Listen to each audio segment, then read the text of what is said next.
Alright everybody, welcome back to episode number 9 of Talking Taker, our encyclopedic exploration into the career of the greatest WWF creation of all time. Thanks for joining us along for this, for the ride. Not the last ride, not quite yet, but just part of the ride. I am joined, as always, for another round of Dead Man Talking with my tag team partner, Travis White. Are you ready to do this, buddy? I think I'm ready as I'm ever going to be. Are you ready to say goodbye to Giant Gonzalez? Well, we ended the last podcast with the quote from the commentary saying the war is far from over, and my note was dang it. So, but here we are. Again, we're not giving up because the matches are what they are. We're just doing this thing. So let's keep this thing rolling and roll right on through SummerSlam 93. Rolling right on through SummerSlam 93. We left off with WrestleMania 9 with Undertaker winning by disqualification over Giant Gonzalez, and the feud must continue with Gonzalez and Undertaker and Harvey Wippleman all in the mix. We have one pay-per-view in the middle, King of the Ring 93, with no Undertaker involvement there, but Undertaker spent the summer continuing the feud with Giant Gonzalez, but his main feud over the summer was with a guy named Mr. Hughes. You have any memories of Mr. Hughes? I do. I remember when Curtis Hughes was in WCW for a little minute. And then I remember, do you remember when Chris Jericho debuted and he had Curtis Hughes as his heater? Yes. In WWF? He lost a lot of weight. He was real skinny. He had lost a ton of weight, but he wore sunglasses all the time. Curtis Hughes. That's his gimmick, yeah. Yeah, that's his thing, man. Curtis Hughes. So, I guess he was with Whippleman's little Dungeon of Doom or whatever, if you will. Yeah, he was managed by Whippleman. Yeah. I watched a lot of 1993 Raw the past few months. I started going through it the first year of Monday Night Raw, trying to watch all those. And Curtis Hughes, Mr. Hughes, is on there a lot. I mean, I keep saying this about a lot of people back then. He's not a good wrestler or anything, but there's something about him. He's like a poor man's Big Boss Man in a lot of ways, just like beating people up.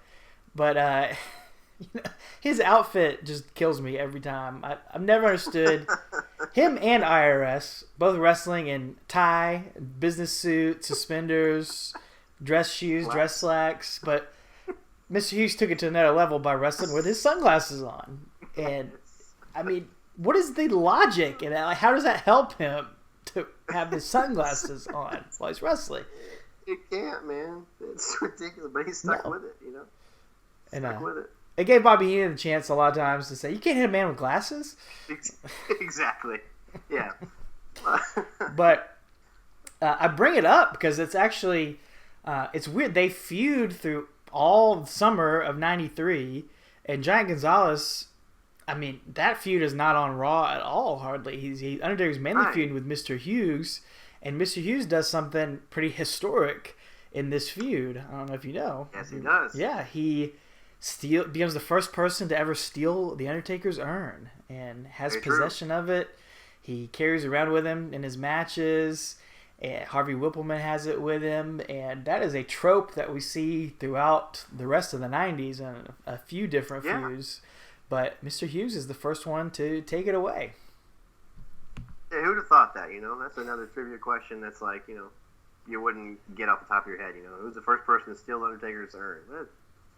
Mr. Hughes. Mr. Hughes. You know, but, yeah, because, again, the main feud here is actually Harvey Wippleman, right? I mean, Wippleman has his little lackeys, and they're feuding with Undertaker, and so he's just the next pawn in the chess match here. And but it's weird that we don't get that blow-off match. We get the Giant Gonzalez match, but there's not really a Undertaker Mr. Hughes. He's just kind of dropped, and maybe they're just using him because Gonzalez is basically immobile.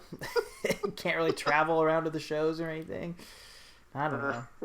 Get him in a rental car or fly him on a jet. Yes. Yeah, we'll use Curtis Hughes instead. So, which somehow is an upgrade, but it is. Right. But yeah, Wippleman and Giant Gonzalez and Curtis Hughes has stolen the urn. Yeah, it's really neat that that's an instant heat getter there, man. And the crowd's gonna boo him and just, you know, it doesn't matter if his personality is good or bad, or he's bad in the ring or good in the ring. If you have the Undertaker's urn, that's instant heat right there. So that's pretty clever, that's pretty clever. And this match, SummerSlam '93, and this is August 30th, 1993, in Auburn Hills, Michigan. So this match is another one of Undertaker's, I guess we could call it signature matches. I don't know if he ever had any more of these. I don't think he did. This is a Rest in Peace match. Oh, the famous Rest in Peace match, There's a reason why we haven't seen any more of these, but they built this up on TV for weeks, because I remember as a kid watching it, they kept saying, the Undertaker's taking on Giant Gonzalez in a Rest in Peace match, and they would do the update with Mean Gene, and they would keep saying, and the Undertaker meets the 8-foot-tall Giant Gonzalez in a Rest in Peace match. The Undertaker, the only one who knows the rules, and he has said absolutely nothing. So in your head, you're thinking, oh my God, what is this match going to be? I have no idea. And, back then, you didn't go online and read the match results afterward. You'd have to wait till... You would find out who won on TV, but you'd have to wait till the home video came out to really find out what happened on the pay-per-view. So I just, the match happened, and I didn't know what a Rest in Peace match was till I got the videotape for it. And my mom... this was August. You probably didn't get the videotape till like December. I mean, back then they used to take several months to come out. At least October, November. I owned this cassette tape. My mom, I got like good grades on a test or a report card or something, and my mom let me pick out something to get, and she bought me the actual SummerSlam '93 cassette like when it came out from the video store. So I actually owned this one, watched this one a lot, but I remember being excited for the Rest in Peace match, and then Mean Gene comes out, or not Mean Gene, the Fiend comes out and says, ladies and gentlemen, the following contest, scheduled for one fall, is the Rest in Peace match. That's just going to be interesting. Simple. There will be no disqualification. Oh, no. There will be no countdown. Oh, no. But there will be a decisive winner. It's like, that's it. That's it? That's all it is? Just a no disqualification match? Not even false count anywhere. No. Just no DQ and no count out. That's it. Must be a decisive winner. A decisive winner, excuse me. Yes, that was the key word, decisive winner. So, I guess, you had the DQ at WrestleMania, so no DQ, no count out, but again, not even false count anywhere, anything, tables, casket, nothing. It's just what everybody wanted. Yeah, and you'd think with no DQ, no count out or something, the match might take a little longer, but it's only 8 minutes, 4 seconds, so brutal 8 minutes, 4 seconds. I didn't want it to be much longer. Oh, man. You'd think, it feels twice as long as the WrestleMania match. It does. Too. It does. It really does. So, and that may be because the WrestleMania match ended, and there was all the stuff afterward, with clotheslines and the gong and all that. But I don't know. This match it dragged on. Yes. So it really felt like I could even tell just watching him come down the aisle that Giant Gonzalez really didn't even care at this point. Like he's I wrote when as the match or as the we get on with the card that Giant Gonzalez comes out, and my next note I wrote was no one seems to care. Honestly, like the crowd doesn't even care. He doesn't seem like he's into it. I don't know how much longer he lasted after this, but I think this might have been his last match. I wrote no one seems to care, honestly, because it just looks like the crowd just doesn't care. And that may be because he feuded with Mr. Hughes the whole summer, right? And so they're just bringing this giant turd back in for Undertaker to wrestle. So it's like, but Harvey Wippleman does have the urn, source of power with him. He does have the urn. So. He's not doing his intros like he did for Kamala. No, unfortunately. No racist, non-PC, things. And I don't remember. I think Gonzalez still has the airbrush fur. I didn't make a note of it. He must, just the airbrush. So yeah, they got rid of the marketing or the clothing department. It must have been too much money for them to use actual fur. So anyway, but I did note here. Oh, go ahead. No, you go ahead. I was gonna say Undertaker's entrance, when the first gong hits and then the lights go out. Yes.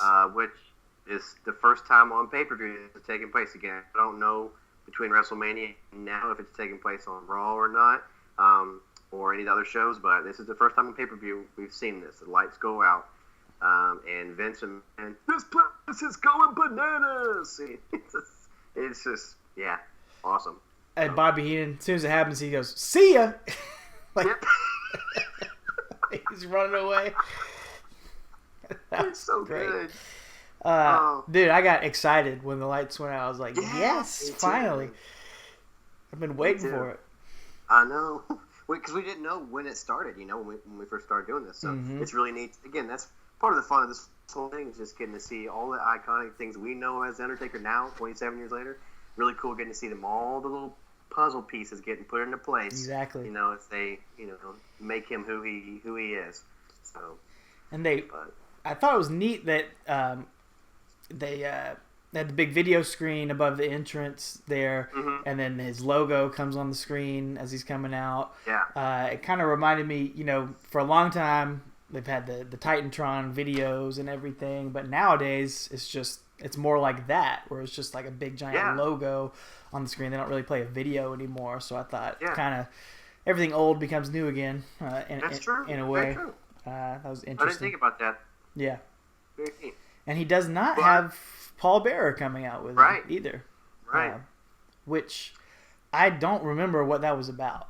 I can't remember why he wasn't there. Besides, I guess he doesn't have the urn, so maybe Paul Bearer just doesn't go with him. Well, and I wrote down that, Vince does say, he says that there's no Paul Bearer, and I wrote in quotes, for some time. He says that. He says for some time. Yeah. There's no Paul Bearer. So I don't remember if he got locked away or thrown down the staircase or buried in cement, before the Dudley Boys did it to him. Right. Or what happened, but something happened that we missed, and Paul Bearer has been gone for some time, but Undertaker comes out and by himself, and he does raise his hands and the lights come up, man. Mm-hmm. So Very this cool. is the first time we've seen the lights go out and the lights come up. So again, I just watching it, I was just like a little kid again watching it. Man, it's so cool, because that's always one of the best parts, no matter how old you are.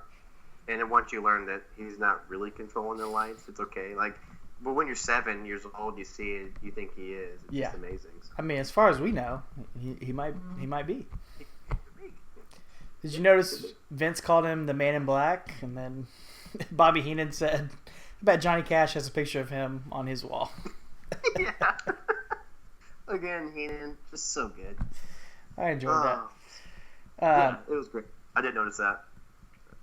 So Undertaker goes right after Gonzalez, just more choking, lots more choking going on. Which is cool, telling the story, because again, the first time they met, he kind of stood toe to toe, and he wasn't intimidated, but he kind of hated for a minute. But now, Gonzalez has taken his urn, his manager's gone wherever he is, so Taker's ticked off, so it's cool from a ring psychology standpoint for him. He should attack him, he's ticked off, so that's really neat. They don't look, those little nuances get lost sometimes in some guys. So it's really cool to see that in this match. To me, I felt like this was like watching someone have a match with a mannequin. Or I know back in the day, you'd have your wrestling buddy stuffed animal, or you had like a life size one there for a while. Big. My aunt, he was a 6 foot tall wrestling guy. My aunt stitched from scratch. It was awesome. We had a lot of fun times with that NWO shirt on. Yes, that thing was amazing. But it was. That's what I thought. Undertaker was just wrestling, just a big giant, immobile object, and he was just basically wrestling around it and doing things to it. And Giant Gonzalez, he finally bumps towards the end, and we'll get to that. But he doesn't take a bump the whole match, and Undertaker's just doing things off of him and bouncing off of him. And I felt like this is the proverbial wrestling with a broomstick sort of match. Yeah, it really is. And he's so theatrical, not in a good way, but like when Undertaker would hit him, he wiggles his arms back and forth like he's gonna fall over, but he won't fall over. Right. And it's just, but it's almost. It's not good. It's like comedic. So again, I think there's a reason he was short-lived in the WWF, but it served its purpose as as a piece of this chapter of Undertaker's career. I wrote a note here though, like he throws Undertaker into the stairs, and it is like a Mick Foley style chair, or not stairs, into the stairs. Yeah, it's like a Mick Foley like bump he takes. I mean, he jams his knee into it and flips over it, and I was like, man, he goes for it. All the non-selling and terribleness that Gonzalez says, Undertaker is putting everything into this match. So, and he goes hard on in that match. He does, and along with the stairs, which is not really a no DQ. So I think people go into the chairs people go into the stairs all the time, but Giant Gonzalez pulls out a chair, hits two chair shots, and that is the extent of the no disqualification aspect of the rest of this match.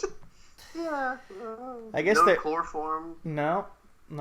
They're out of the ring for a while, so I guess there's no count out. But yeah, I mean, that was it. Nothing really deadly. Nothing exciting. Two chair shots. That was it. I know. I noted that too. It's just strange. Again, that probably comes from his greediness in the business. He doesn't know what to do. Right. So, but Taker keeps reaching for the urn, and Wippleman keeps yo-yoing it in front of him, kind of pulling it away from him, and almost like a Wile E. Coyote type thing, just putting it away there and yanking it back from him and stuff, which is good selling by Undertaker too. But he's trying to get that power. At this point, he's still got the kayfabe's still around with him, and he's still got that mystical power that he gets from the urn. That's why it's such a huge deal that they stole it. Yeah. So that's pretty cool. And he can't get it back, so he needs some help. No. So all of a sudden, the gong hits. Crowd pops huge again every time, and Paul Bearer arrives on the scene with a black wreath. A black wreath. Yes. And the commentary sells it. They cannot believe that he is alive. Like, I don't know if they was pronounced dead or anything, but they cannot believe that he's alive. No. So Bobby Heenan's going crazy. Paul Bearer's going crazy, just making ridiculous faces.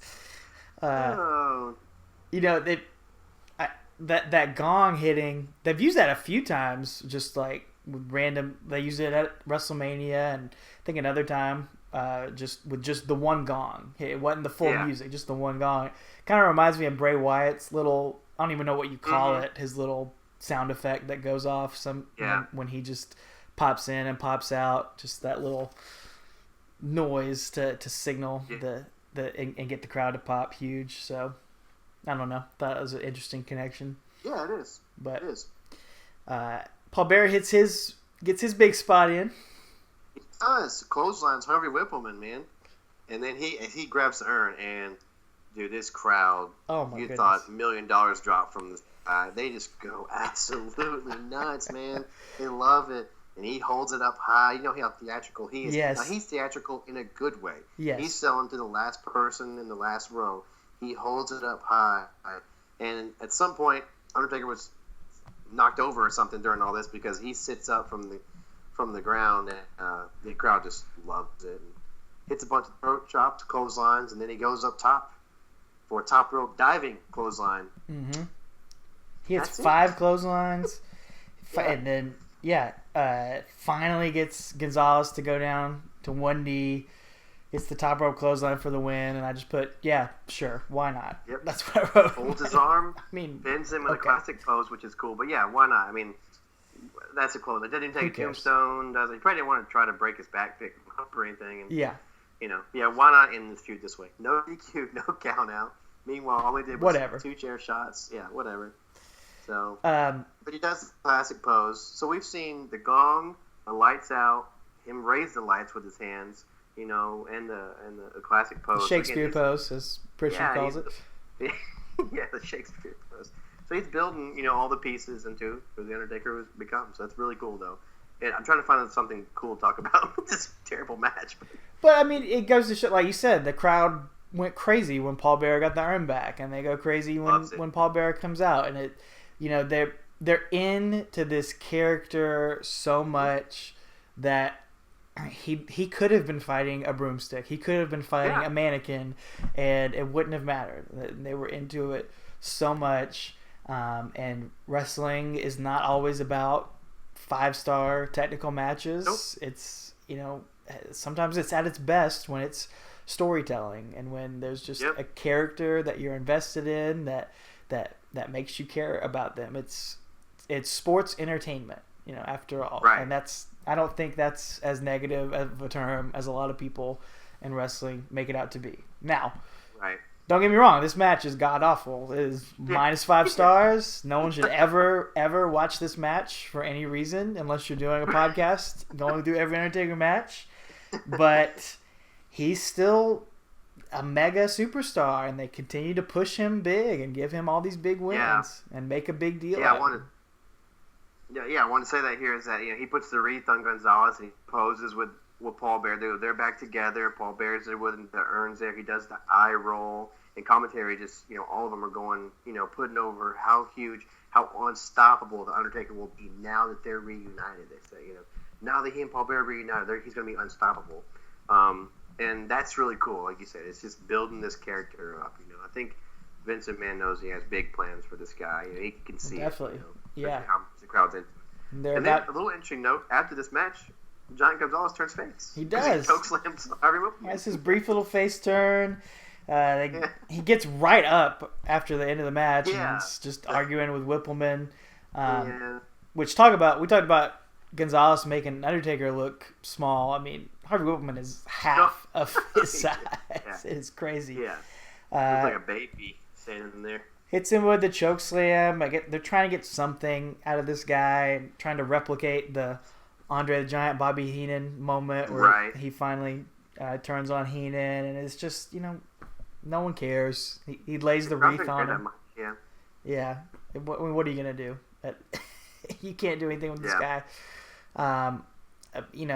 It's not his fault. He just doesn't have the body, doesn't have the skill to do it. They tried to do something with him. They gave him a shot. I mean, he definitely impressive looking. The height, you got to give him that. So they went with it, and it just did not work out. But it's working out with Undertaker, like you said, and they're getting him ready for the main event for next month and Royal Rumble as well, going for the championship at Royal Rumble here in a couple months as well. Yeah, because after this, there's no pay-per-view. The Survivor Series is the next one, right? And he's on a team, I believe, there. Yeah, and this is but he's in the main event. His next step in his feud with Wippleman, I guess. Because Yokozuna's with Wippleman at that point too. No, he's Mr. Fuji.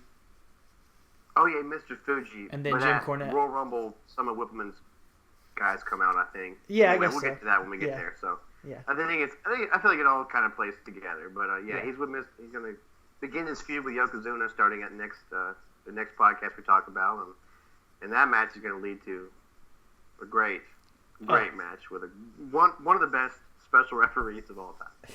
Oh man, so we've gotten through the valley, man. We're climbing back to the mountaintop. We got some good ones coming up.